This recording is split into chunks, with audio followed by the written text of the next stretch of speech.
Welcome to Financial Issues, where we join reality with truth, helping you make the most of your money by honoring God with your investments. Now listen in as we give you the practical tools and advice you need to become a biblically responsible investor.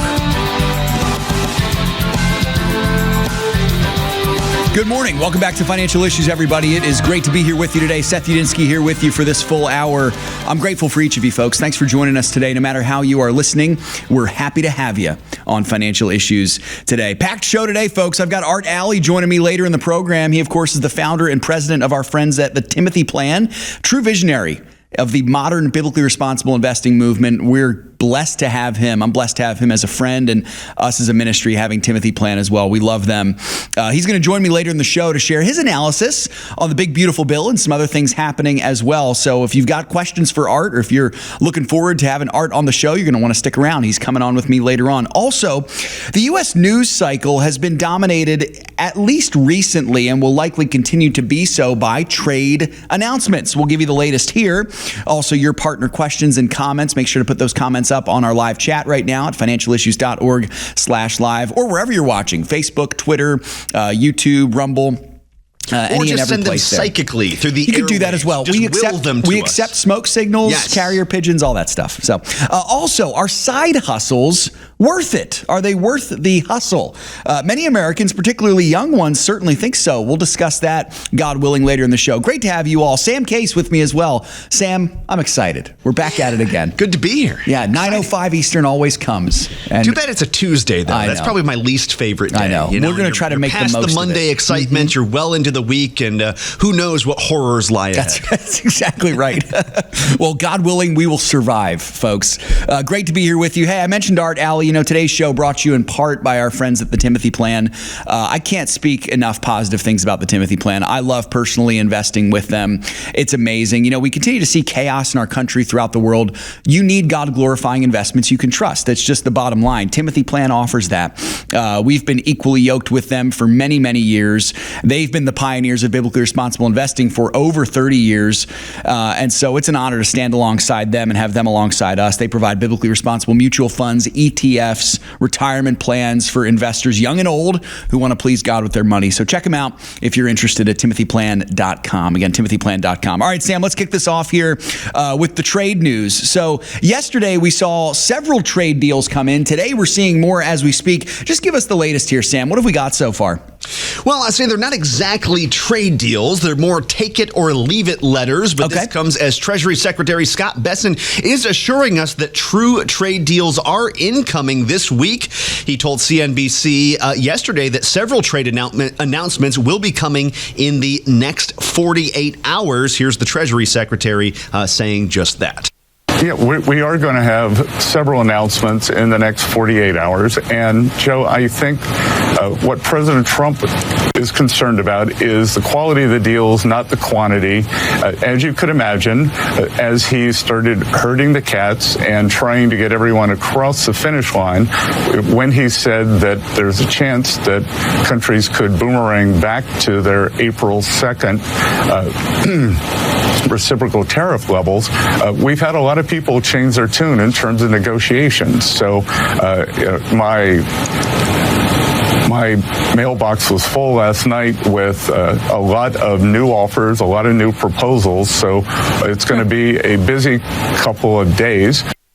Busy couple of days, Seth. Now, as I said, President Trump on Monday sent out those take it or leave it letters to some 14 countries, the most relevant of which were Japan and South Korea. Trump says that if a deal is not made with those countries, starting on August 1st, they will have 25% blanket tariffs. However, Trump did leave the door open for negotiation, saying, quote, if you wish to open your heretofore closed trading markets to the U.S. and eliminate your tariff and non-tariff policies, trade barriers, and other things, we will perhaps consider an adjustment to this letter. Sam, that's good. Not only is it a bold maneuver from the Trump team, I think it's also a rather shrewd one here. It's pretty simple to me. And Sam, tell me what you think of this.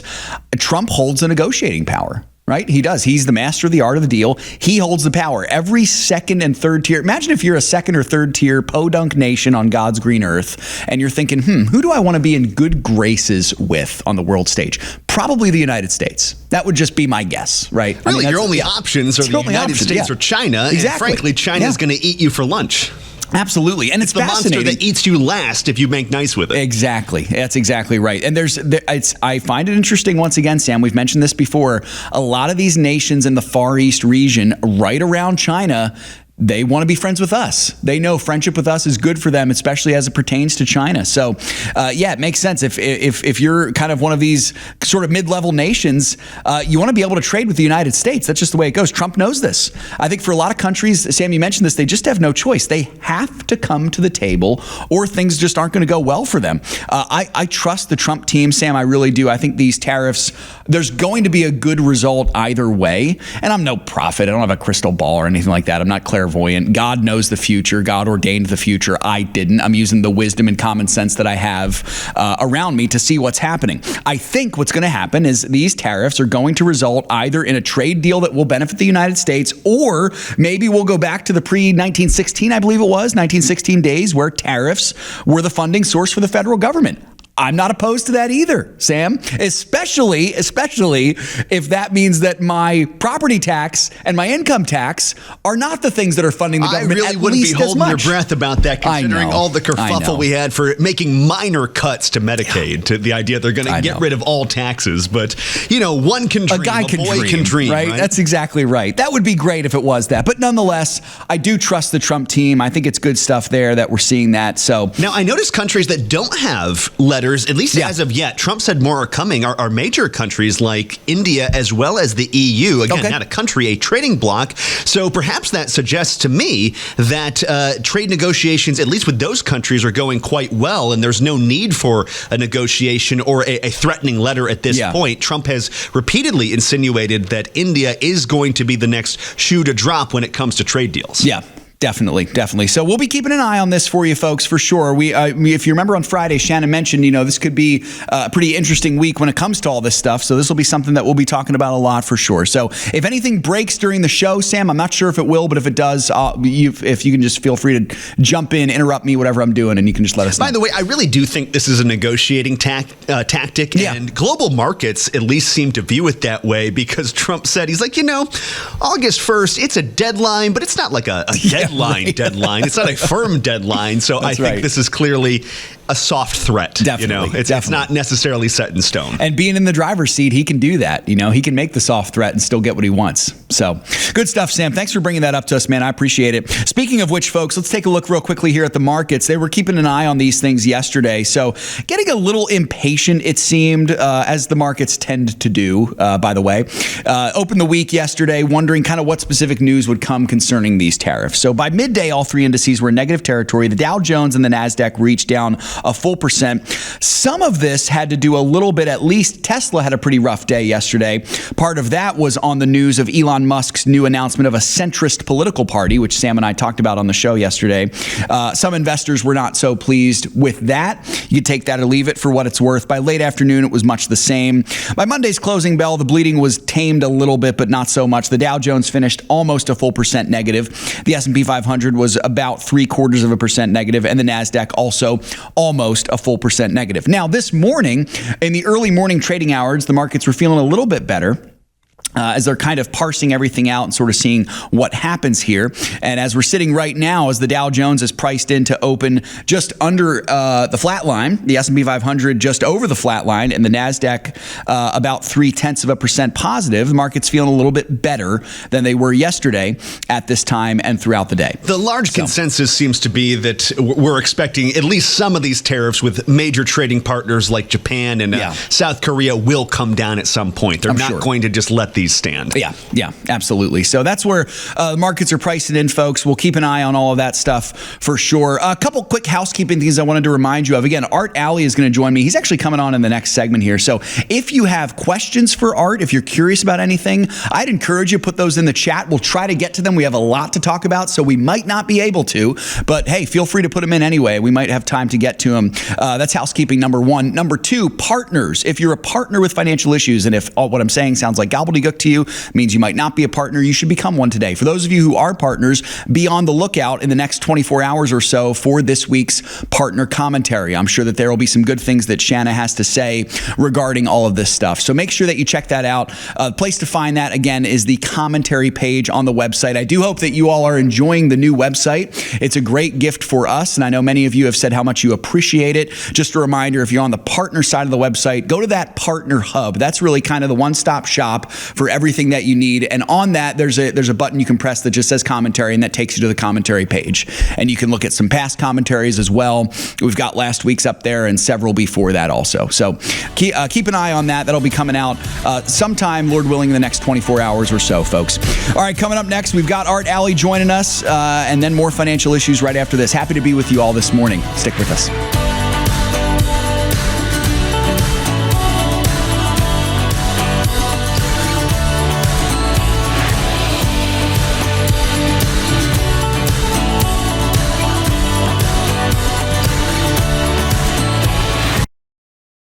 How is Timothy Plan continuing to lead the fight as you guys now enter your fourth decade of leading this fight of biblically responsible investing? We've been too silent for too long, and we can no longer be silent. You stand up, like Ronald Reagan said, we're only one generation away from losing all of our liberty. Yeah. It has to be fought for. I wish it didn't. And you can fight for it. You don't need guns and ammunition and that. You can fight for it, especially with your dollars, because it's always about the. When the money starts impacting people, they start paying attention. When we launched this, they said it couldn't be done, but here we are 30 years later.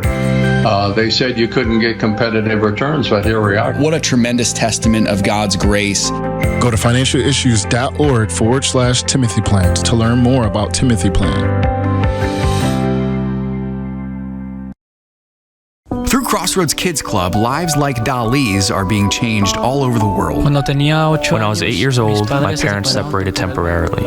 It made me feel lost, empty, and without direction. Until one day, I went with my cousins to the Crossroads Club.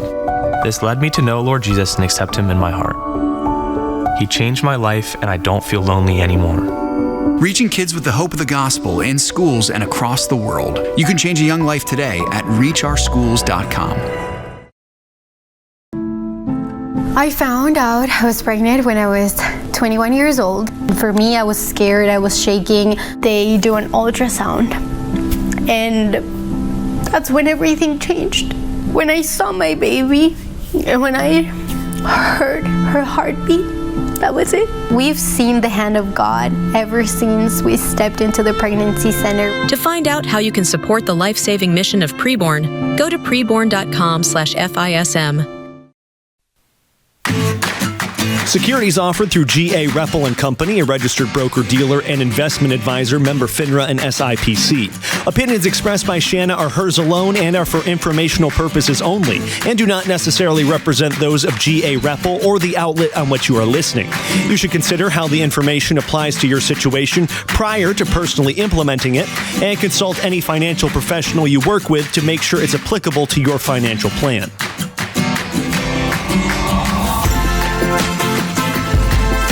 Folks, welcome back to Financial Issues. It's always a gift and a treat when I get to bring on some experts, friends of ours, and one of my favorites is on with me right now. I've got Art Alley, my friend, a friend of our ministry. He's the founder and president of the Timothy Plan. And Art, we just appreciate you so much, brother. We didn't have time to get to talk much during the break there, so we're just going to do it live here, brother. That's the joy of getting to do this. Happy to have you on, man. Okay, man. Just be careful. Be careful with your questions now, because I don't know about that expert part thing, but I'll try. You'll be just fine, brother. Trust me. From one non-expert, I have some abilities in not being an expert, so it's good stuff, man. I just appreciate you, brother. We appreciate the work that the Timothy Plan does. So let's get right to it, Art. This past weekend, we saw the passage of Trump's big, beautiful bill. It's an item that impacts us all. It impacts our investments. Has some pretty strong opinions from all angles on the political spectrum. I found it kind of fascinating that even within the conservative branch, there were a lot of opinions about it. What do you make of it in general? There seems to be some excitement about it, as well as maybe some fiscal spending items that may seem a little steep to me. What are your thoughts on it, Art? Well, first, it was big. Right? It was beautiful as opposed to what we've been getting out of Washington, which was ugly. And it was a bill. But it accomplished more in one single action of both the president and then Congress than anything in my lifetime. I mean, they've righted a lot of wrongs. Did they make everything perfect? No. And that's, they're not going to quit. They're going to keep on fixing and adjusting and all the rest of that. And hopefully, and audience, I'm talking to you right now, we need to get out there on the midterm elections and elect good people and get rid, whether they have an R or a D after their name. Let's elect people that have a value system that this program represents and some common sense. I am thrilled with that bill. It is morning in America. Again, they have righted a lot of wrongs. And you know what? I heard, Seth, one commentator, and I think he might have had something. I think it was a bit of a cloak and dagger effect on the group in Congress that are our conservative friends, the Freedom Caucus, in that they expressed their doubts and concerns about the whole thing that just drew in the Democrats to make them comfortable it wasn't going to pass. But they never intended on not voting for this bill. Now, the big complaint, and one of my pet peeves, is the amount of debt that this nation has. Yeah. And, they're projecting a big increase in the national debt, and I don't think that's going to happen. We're going to get growth that nobody has seen before with these kinds of policies. And the spending will continue to be reeled back in with this administration. We just need to give them some help in Congress so that these things can get through. I think America is the future economically, which is the thing we deal with in your program and we do here. The future is very, very, very bright. Art, that's so encouraging. That's encouraging for me to hear as just a regular average guy. Hearing that makes me think, okay, we can trust this administration. They made a good decision. One of the things that stuck out to me, Art, and I'm sure you can relate to this as well, being a businessman, is that it takes money to do good things. It takes money to get real change done. Am I right? This is a costly bill, but there are some really good things in this bill. For example, defense spending. I'm a fan of defense spending. Border security. I like border security. My personal favorite, perhaps, defunding Planned Parenthood, even just for a year, man. That could be the death blow to Planned Parenthood. I pray that it is. What do you make of all that? How effective do you see these things to be? And are we going to see really the beginnings of some long-term changes here? I believe that's exactly true. But it is, I think I look at it this way. It's a darn good start. Yeah. All right. There's more that has to happen. But this bill accomplished more in one single act of Congress than anything I've seen in my lifetime. More good. There are some issues. Yeah.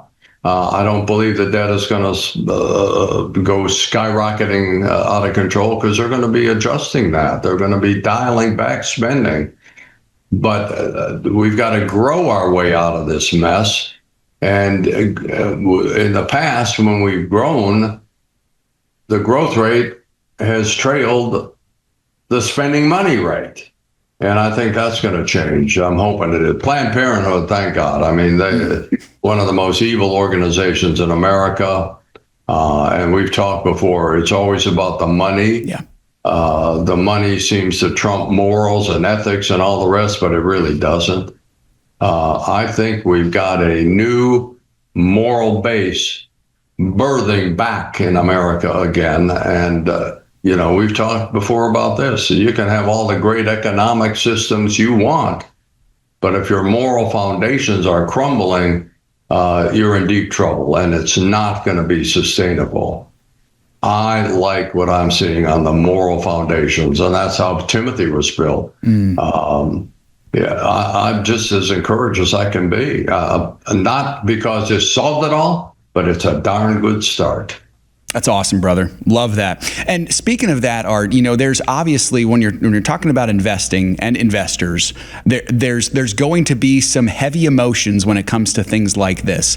I hear in your voice, and I feel the same way, excitement, positive energy, encouragement, a better future. How would you encourage investors to consider these things now? As there's always the temptation to look at the markets. Even yesterday, the markets were down a little bit. I liken them to my 4-year-old daughter. They have the same emotions as a little girl does. But how would you encourage us to just stick with that good, solid, long-term, and most importantly, biblically responsible strategy in light of all of this? Well, both of those are the key. Yeah. If you are going to stay awake night with the daily short-term violent eruptions in the market up and down and all of that, don't invest. Yeah. Investing is a long-term proposition, and it's very simple.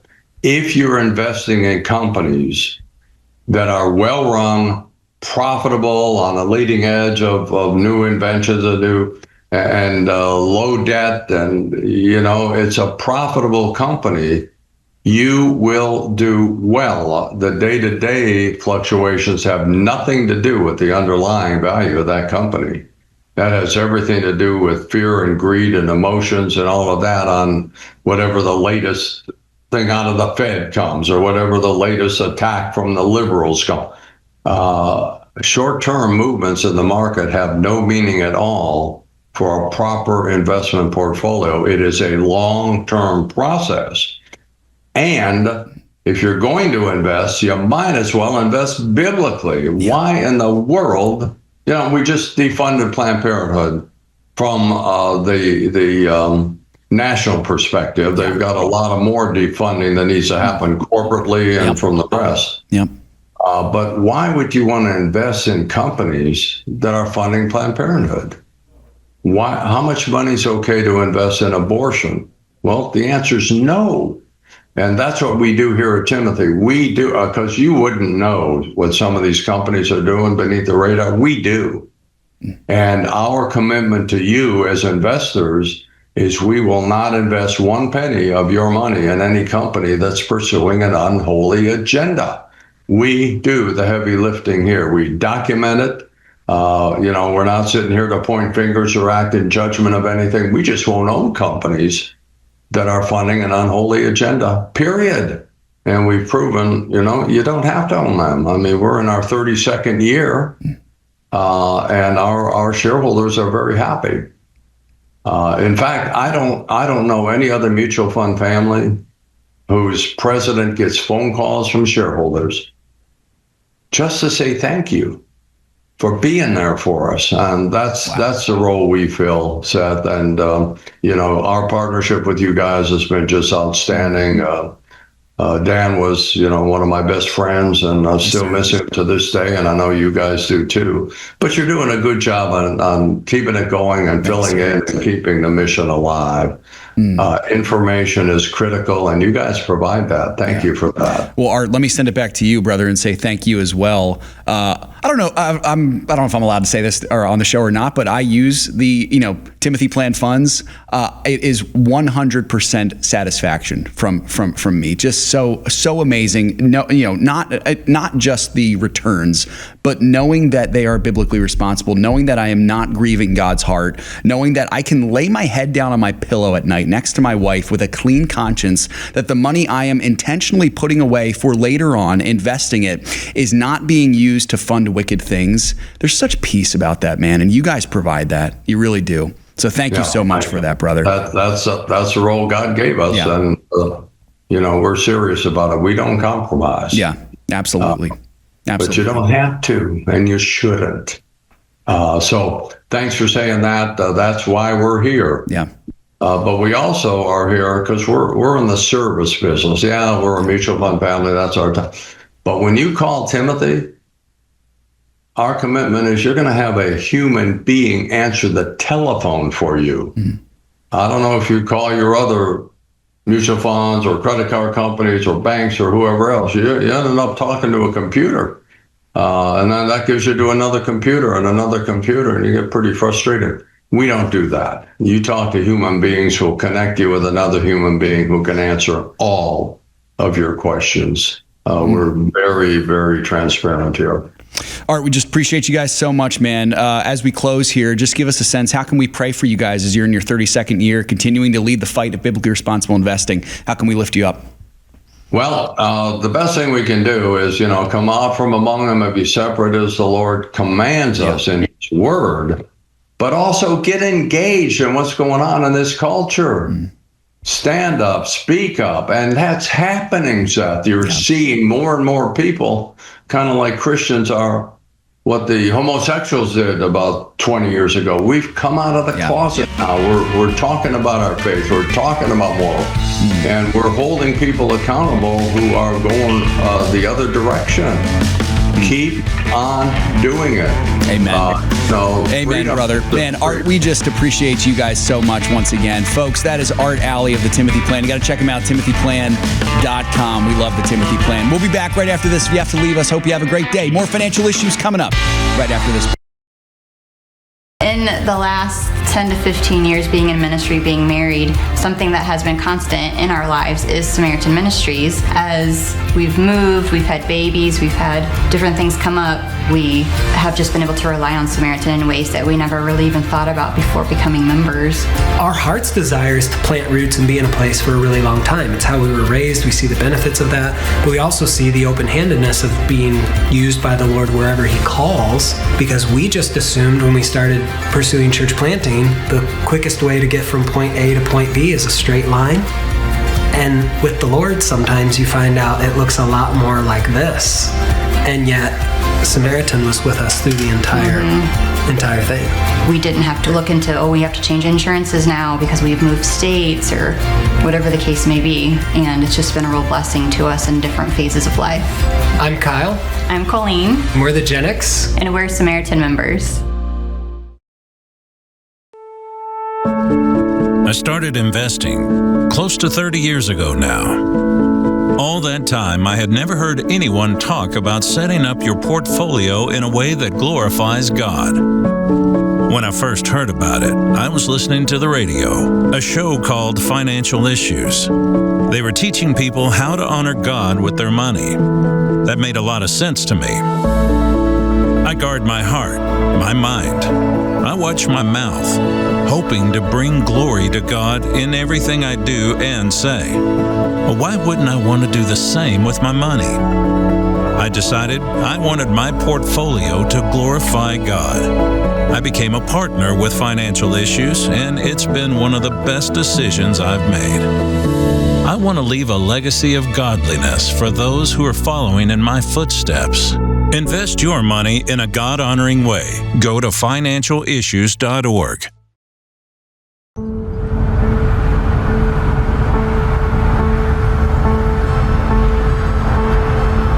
want to make a point.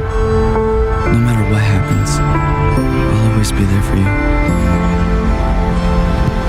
I know.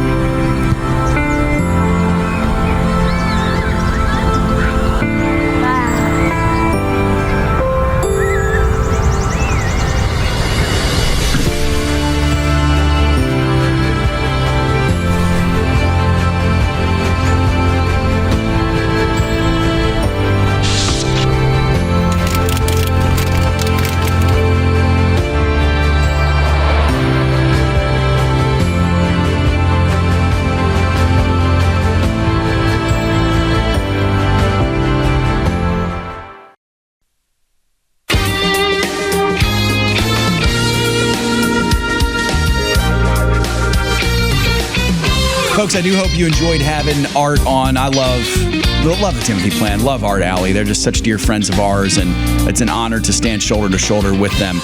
Art had mentioned in that segment, folks, if you call the Timothy Plan, you'll talk to a real person, a real true believer, someone who is committed to biblically responsible investing. That phone number is 800-846-7526, by the way. 800-846-7526. I failed to mention that in the last segment, but if you want more information about the Timothy Plan, you can visit their website, or you can call them at that number as well. All right, folks, markets just opened up, and they are all currently a little bit mixed as we see right now. The Dow Jones is down 0.25%, a little less than that actually. S&P 500 is right at the flat line, and the NASDAQ is up about 0.5% as we open this morning. Oil is right around $67, close to $68 a barrel. And the U.S. 10-year Treasury yield sitting at 4.43% this morning. All right, Sam, let's turn our attention now to a frustrating topic, but one that we need to address. I think it's important enough for us to address this. It is a financial issue, but we're centering in on the most important city in this country. I believe it is a city that was once great and has now since gone down the tubes. That'd be New York City, and the likely mayoral. He's a mayoral candidate now. He's probably going to get voted in as mayor. I'm just going to put that out there. I hope not, but there's a good chance that he will be. I'm not an Eric Adams fan, but for the first time in my life, I kind of am, because I want him to win. Absolutely. I mean, talk about politics being the lesser of two evils. That's for sure there. But so Zohran Mamdani is looking to ban Israeli nonprofits. Am I reading that correctly, Sam? He tried to, at least, because this sounds ridiculous. Yes. This is ridiculous. What's going on here? Yeah, so not only does the Socialist New York City mayoral candidate Zohran Mamdani want to decide how much money you make, how you spend it, he also wants to decide how you give it away and who you give it away to. This is according to the Jerusalem Post. They report that back in 2023, as an assemblyman for New York State, Mamdani introduced a bill that would have fined synagogues and Jewish groups up to $1 million for donating to, quote, not-for-profit corporations that engage in what he called unauthorized support of Israeli settlement activities. So you need that Mamdani government stamp of approval to give to an Israeli group. Specifically, and keep in mind, Sam, and I apologize for the interruption. No. When he says Israeli settlement activity, that is leftist speak for Jews living in their homeland. Pretty much. That's what it's called. But they will call, anyway, it's important for us to see what's really going on here. But anyway, sorry. So this is specifically referring to groups, nonprofit groups working in the West Bank, East Jerusalem, and the Gaza Strip. All of those the far left considers illegally occupied territory. The bill is just insane. Thankfully, it didn't pass, but it shows you this guy's thinking. They even named it the Not on Our Dime Act. So the thinking is all of the money in New York City is our money. It's not your money. It's the government's money. So we get to decide who you give it to. In 2021, Mamdani said that boycott, divestment, and sanctioning of Israel is actually a core idea for socialists, which he says is part of the broader goal of seizing the means of production. Here's that clip. It's really an astounding clip. What the purpose is about this entire project, it's not simply to raise class consciousness, but to win socialism. And obviously raising class consciousness is a critical part of that. But making sure that we have candidates that both understand that and are willing to put that forward at every which moment that they have, at every which opportunity that they're given.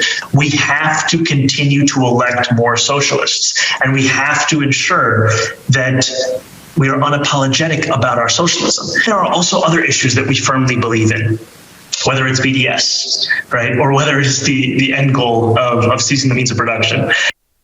He's not a communist, Seth. He just wants to seize the means of production. The means of production. That's right. That's what you mentioned a couple weeks ago, Sam. You're like, I'm not a Christian. I just affirm the Apostles' Creed and believe everything the Bible teaches and trust in Jesus as my Lord and Savior. It's the same thing as that, except obviously one is a lot better than the other one. Yeah, that's insane. Insane. This is comical, how ridiculous this guy is. Just comical. Here's the truth, folks, okay?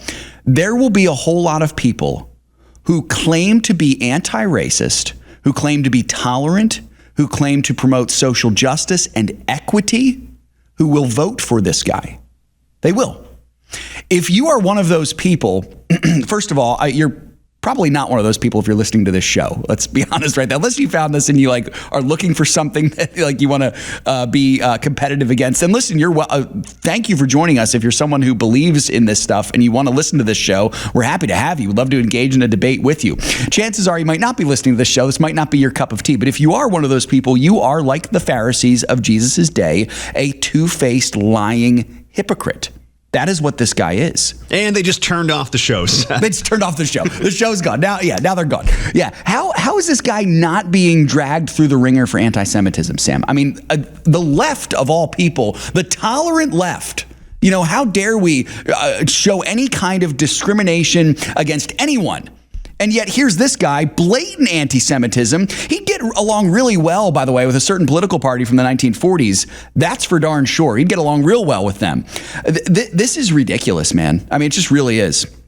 And aside from the blatant anti-Semitism for just a moment, since when is it okay for a city mayor to punish people financially for giving to certain charitable organizations? I'll tell you when that happens, in socialist hellholes, right, Sam? I mean, that's when that happens. It doesn't happen in the United States. That's the technical term for those areas. Absolutely. This is simply government-approved charitable giving. As long as the government approves it, no problem.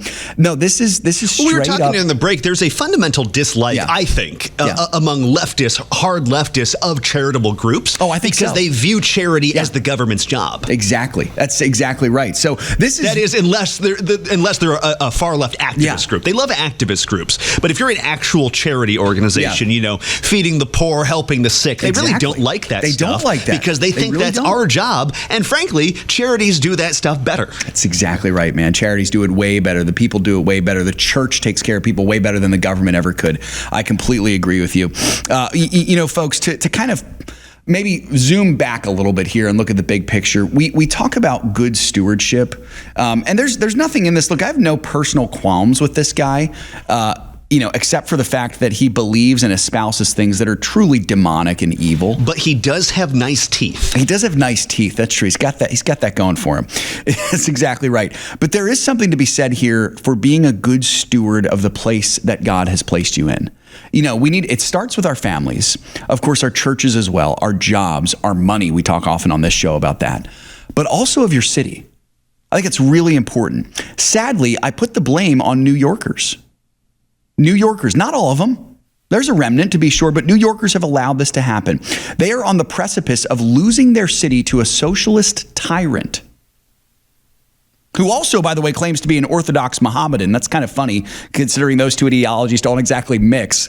But they both hate Israel, though. They do. They both hate Israel. That's exactly right. That's very true. They've got that going for them. That's exactly right. But listen, for a generation, New Yorkers allowed this nonsense to govern their city. Maybe longer. It was 20, 25 years. Didn't happen overnight. This was a long process. And I think the lesson here, folks, is you have no idea the consequences of your little actions right now. How you treat your children, how you treat your wife, how you treat your job, how you go to work, how you work hard, even in your city as well. You have to be intentional with every choice you make. And it starts with those small spheres of influence. You might not have the influence to change an entire major city. In fact, you probably don't. I certainly don't. But I can make an influence over my family, over my children, my church to a degree, my job. And so for the sake of your grandchildren, your great-grandchildren, be a good steward. Be a good steward of the areas of influence that God has put you over. Folks, He's put you over those areas of influence for a reason, to be a good steward, to be salt and light, to be His hands and feet, to spread the gospel. We've got to do this. I do think that what we're seeing in New York can really kind of be almost a parable for what could happen if we don't do this. We need to be good stewards, folks. Coming up next, we got the Ag Report here with Craig Haugaard, and then more financial issues right after that. Don't go anywhere.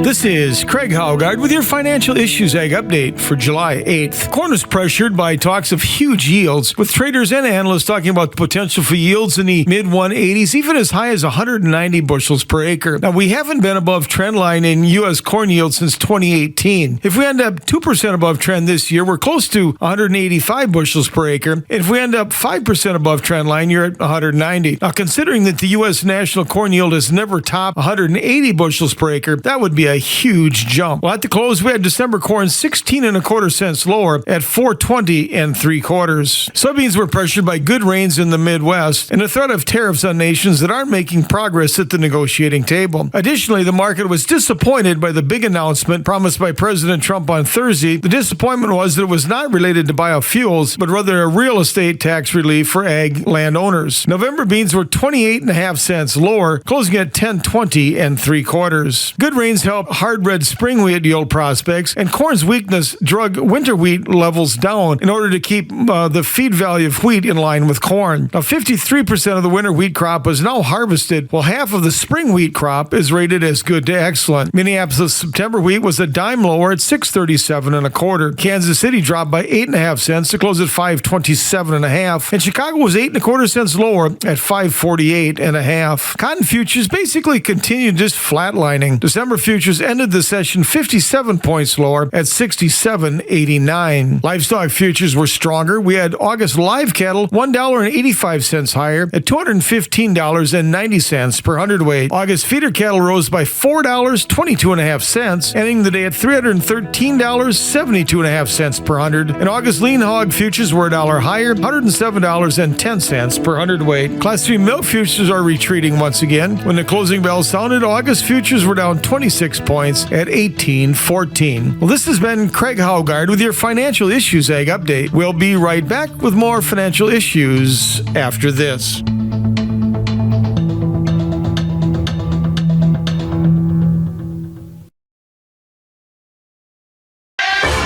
It's up to us to stand up and say, enough is enough.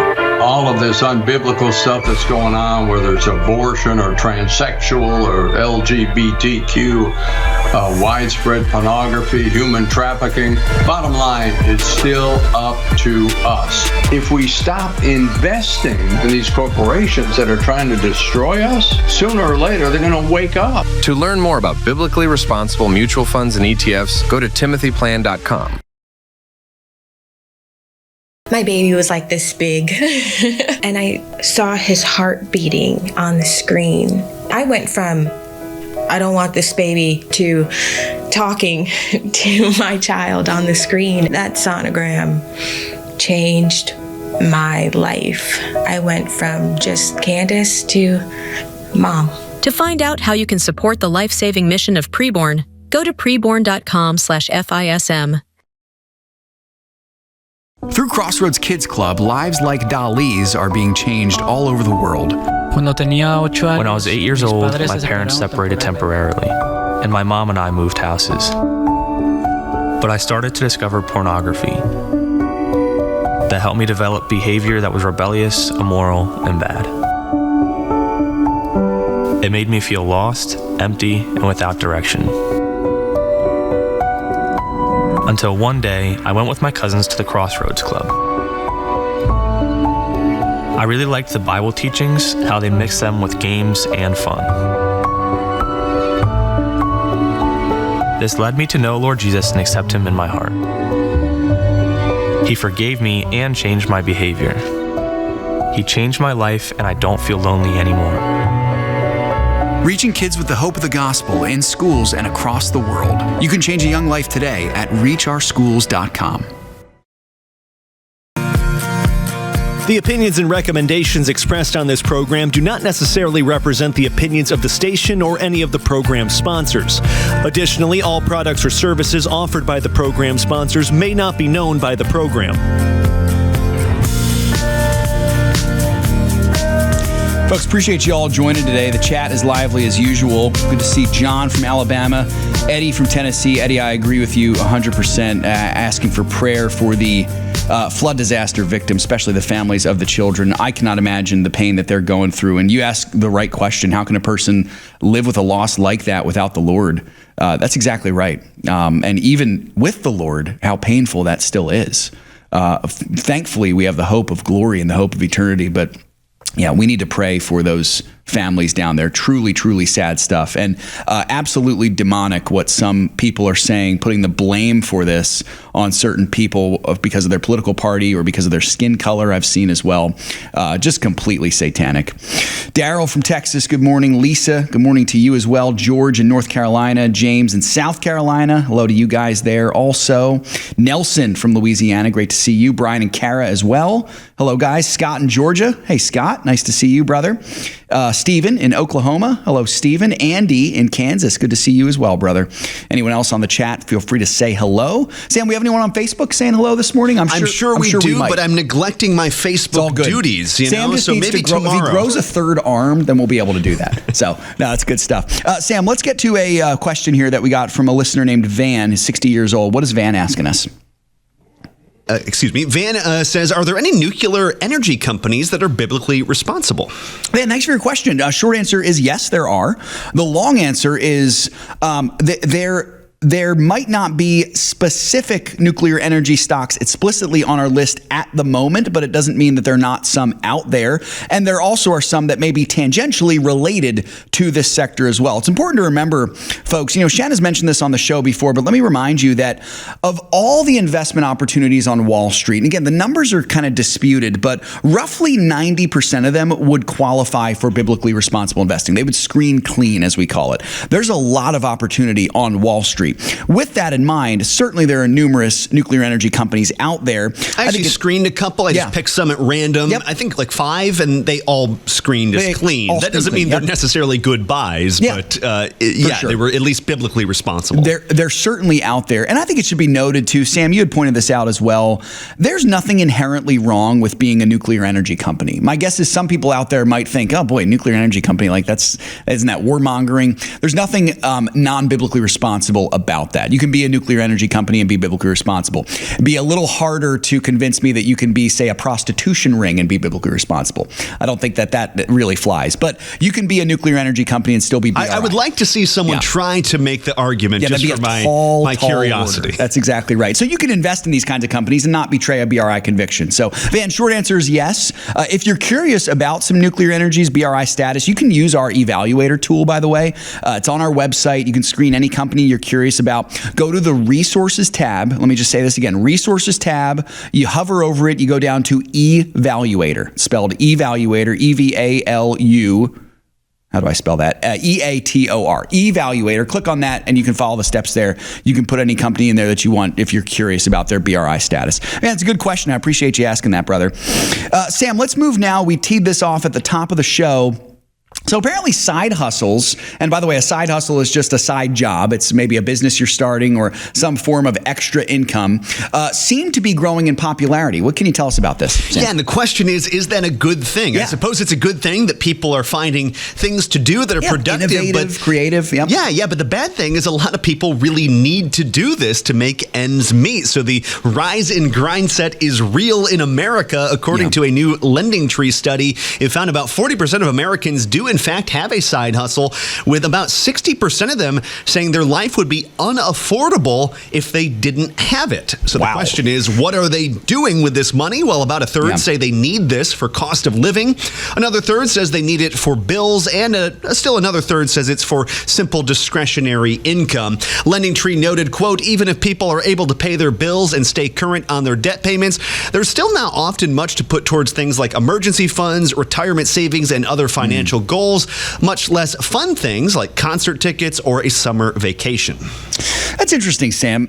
So right off the bat, it's easy to kind of say, okay, there's a problem here. And there is a problem, which we'll get to it. But I think right off the bat, I am encouraged that even the people who say their life would be unaffordable without a side hustle, at least they're doing necessary things to make it affordable. They're at least dealing with the problem. Now, I think there's a deeper problem at hand, which we'll get to in just a moment. But I'll just say that right off the bat there. That is a neat thing to see, that people are realizing, okay, I can't live off of just my ordinary income. I got to figure something else out. So I'm going to get a side hustle. I'm going to, I have this talent or gift or passion. I'm going to use it to make money. I think it's a good thing. So, Sam, the question, are side hustles worth it? I think they can be, sure. I actually, to be quite frank with you, I teach guitar on the side. I don't have a lot of students, but I love it. Makes a few extra bucks.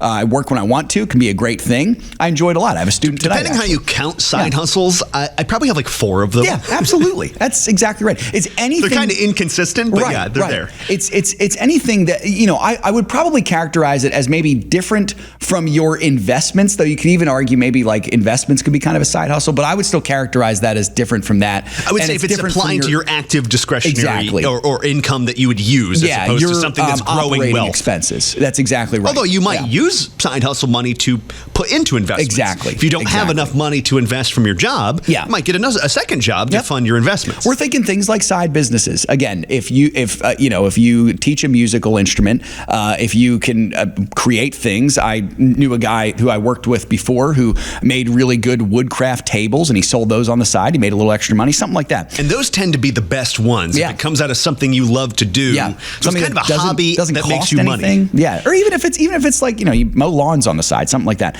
It goes hand in hand with proper budgeting and living within your means. That's really important, folks.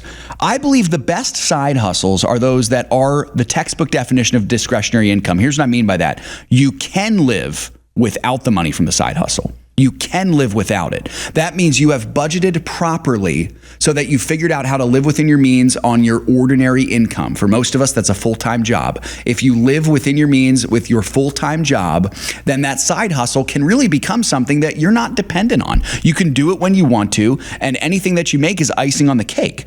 The 60% here who say their life is unaffordable without it, and this is what I was getting to earlier, I wonder if their problem is not that their full-time job doesn't pay enough, but rather that they have not learned to live within their means when it comes to their regular income. That's the first step. That means looking at things that you can cut out right away. Eating out, subscription services, different things like that.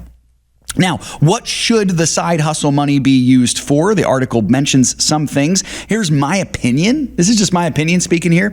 If you budget right, if you live within your means of your regular income, meaning you can afford your lifestyle on the income that you make from your job or from the investments that you're maybe living off of now, your 401k, if you're old or something like that, you can be free to deploy the side hustle funds wherever you want. That's the beauty of it. I think it can and should be used for any of the following. And of course, outside of the tithe, I believe that's a given. My opinion is that your side hustle is also tithable income. But some things that you could use it for would be going right to the savings account. If you're rebuilding an emergency fund, that could be a really good thing.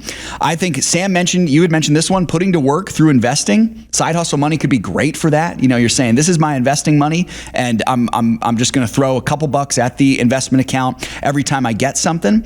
You don't technically need the money, which means you're willing to take the risk that comes with investing.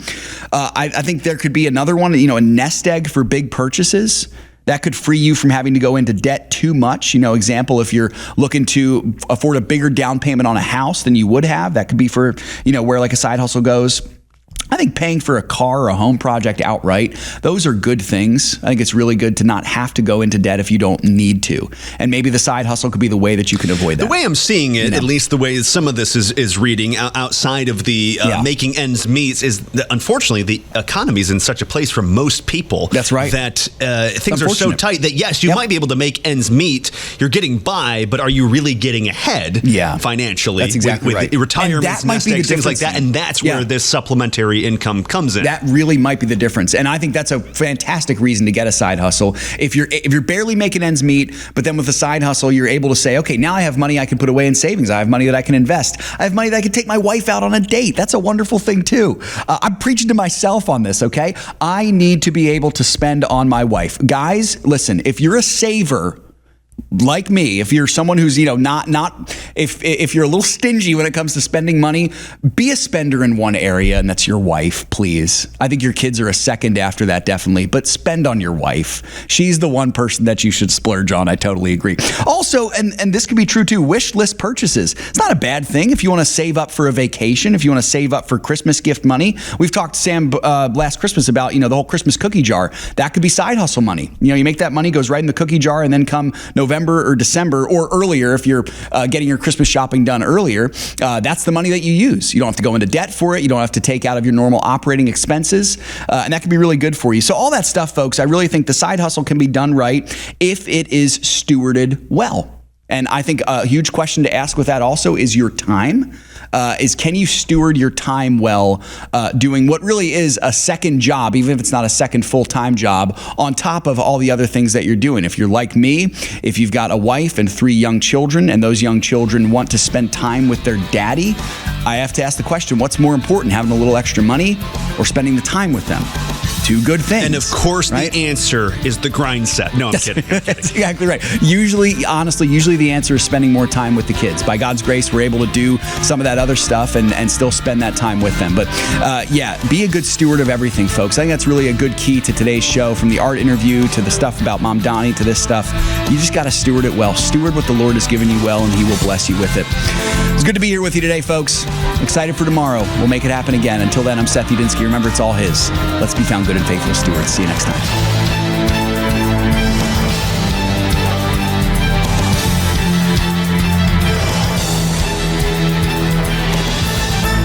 If we ever forget that we're one nation under God, then we will be a nation gone under. Thank you for joining us. This has been an FISM production.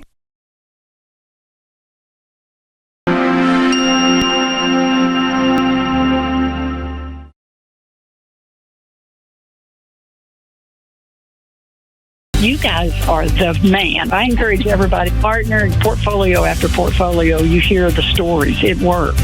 And you guys make it possible. And I thank you for that. Join our partnership community by visiting financialissues.org/join. I started investing close to 30 years ago now. All that time, I had never heard anyone talk about setting up your portfolio in a way that glorifies God.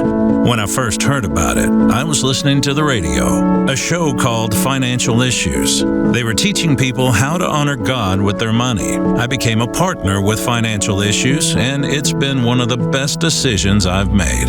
Invest your money in a God-honoring way. Go to financialissues.org. It's up to us to stand up and say, enough is enough.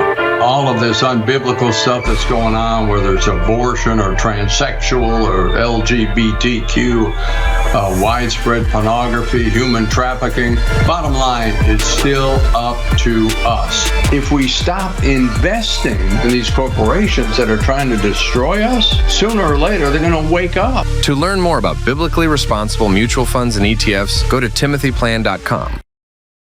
If you don't get life right, you're not going to get all the other issues correct, period. It is the issue that impacts every other issue. Life is the central part of what keeps this republic together. It is the contract that the founding fathers passed down through multiple generations. Life, liberty, and the pursuit of happiness. You don't have life, you don't have a republic. There is a temptation out there right now, and I want to just tell you we must resist it. There's this temptation that we cast this issue aside. How does that honor God? It doesn't. And if it wasn't for preborn, I would be super just confused and depressed, because there has never been, in my opinion, a more disjointed time in the pro-life movement. We need a machine to go up against the Planned Parenthood beast. Like, we have to play offense against the pro-abortion forces in this country, okay? We have to play offense. And preborn does it in this compassionate, merciful, godly way that is just so inspiring and amazing.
Through Crossroads Kids Club, lives like Sarah E's are being changed all over the world. When I was 8 or 9 years old, I became aware of the kind of family environment that I was living in.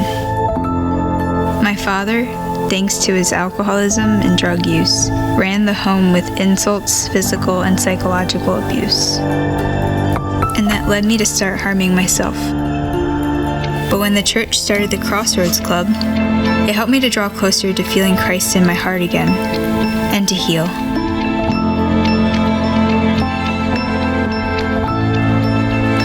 was at the Crossroads Club, seeing the volunteers serving God. This truly filled my heart with a lot of joy. I wanted to be like them.